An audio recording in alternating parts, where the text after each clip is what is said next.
जय श्री कृष्णा दोस्तों, राधे राधे।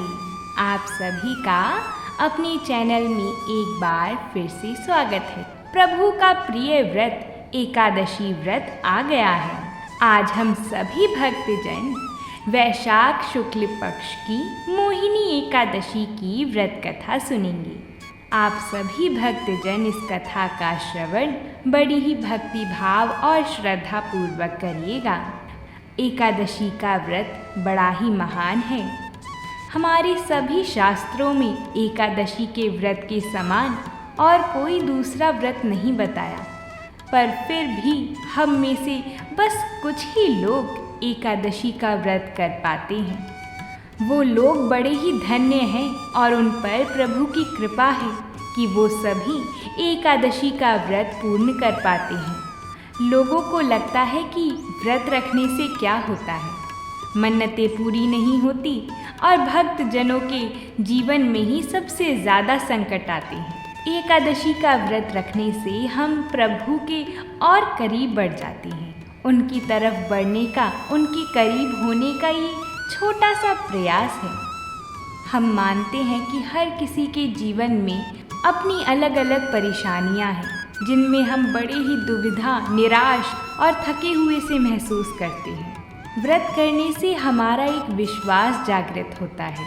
व्रत करने से हमारा मन, हमारा चित्त ये शांति की ओर बढ़ता है। जहाँ पूरे महीने हम अपने काम काजों में व्यस्त रहते हैं, वही महीनों के ये 2 दिन एकादशी व्रत के दिन ही हम भगवान को प्रसन्न करने के लिए उनकी पूजा करते हैं, उनकी कथा का श्रवण करते हैं, ताकि हमारा चित्त शांत हो सके। हमारी जो भी मनोकामनाएं हैं, जो भी असफलताएं हैं, उन सब का समाधान करने के लिए। क्योंकि आखिर हम जिंदगी से चाहते ही क्या हैं? केवल शांति, मन की शांति। इसी शांति को बढ़ाने के लिए आइए अब हम सभी भक्तजन मोहिनी एकादशी की व्रत कथा को सुनते हैं, जो कि स्वयं भगवान श्री कृष्ण जी ने महाराज युधिष्ठिर जी से कही थी। तो हाथ जोड़कर सभी भगवान का ध्यान करते हुए बोलेंगे, भगवान श्री हरि की जय हो। महाराज युधिष्ठिर जी ने भगवान श्री कृष्ण जी से कहा कि हे भगवान, मैं आपको प्रणाम करता हूँ।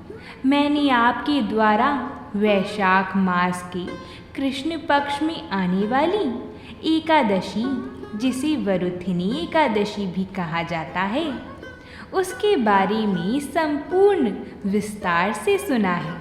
किंतु आप अब मुझे वैशाख मास के शुक्ल पक्ष में आने वाली एकादशी के बारे में बताइए कि इस एकादशी का क्या नाम है, इसका व्रत करने से क्या फल प्राप्त होता है।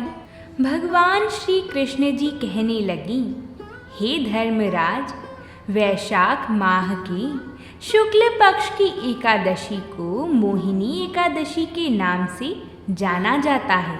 मैं तुम्हें बता दूं कि इस दिन मोहिनी एकादशी की व्रत कथा को सुनने का बहुत ही महत्व है।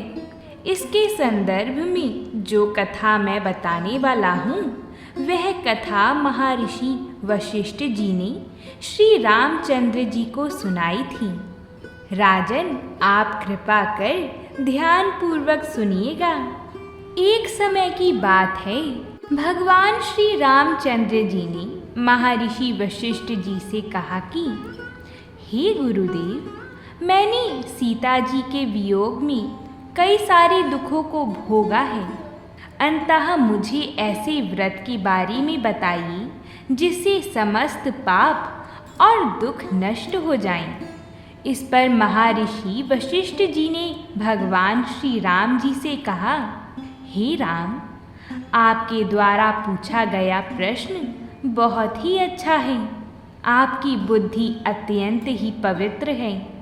आपका नाम लेने मात्र से ही भक्तों की आत्मा पवित्र हो जाती है।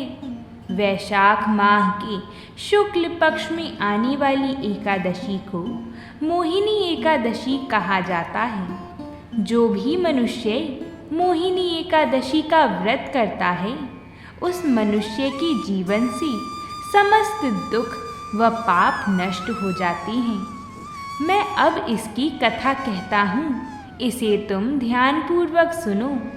प्राचीन समय में सरस्वती नदी के किनारे भद्रावती नामक राज्य में धुतिमान नामक राजा का शासन था। उस राज्य में ही धन धान्य से संपन्न धनपाल नाम का एक वैश्य भी रहता था। वह भगवान विष्णु जी का बहुत ही बड़ा भक्त था।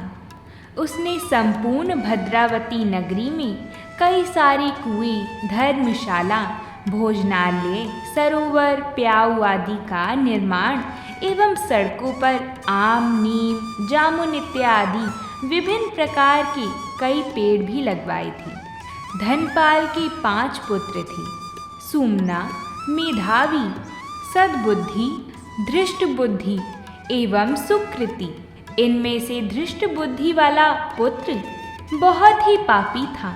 धृष्ट बुद्धि पितरों को नहीं मानता था। इसके अलावा वह गलत संगति में रहकर जुआ खेलता, पर स्त्री का भोग विलास करता और मांस मदिरा का भी सेवन करता था।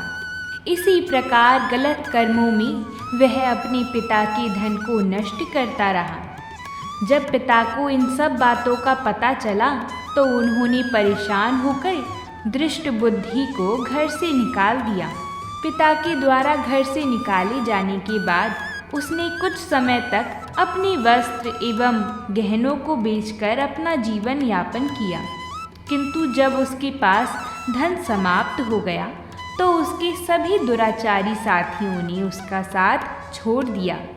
इसके बाद वह भूख प्यास से परेशान हो गया। कोई मार्ग न दिखने पर धृष्ट बुद्धि ने चोरी करना प्रारंभ कर दिया। जब प्रथम बार वह चोरी करता हुआ पकड़ा गया तो लोगों ने वैश्य का पुत्र जानकर उसे चेतावनी देकर छोड़ दिया। लेकिन जब वह दूसरी बार चोरी करता पकड़ा गया तो राजा की आज्ञा के अनुसार उसे कारागार में डाल दिया गया। धृष्ट बुद्धि को कारागार में बहुत यातनाएं दी गई। इसके पश्चात राजा ने उसे राज्य से निकाल दिया। इसके बाद वह जंगल की ओर चला गया और वहाँ भूख से व्याकुल पशु पक्षियों को मारकर खाने लगा। कुछ समय के बाद वह बहेलिया बन गया, जो धनुष बाण लेकर पशु पक्षियों का शिकार करता और उन्हें मारकर खा लेता था।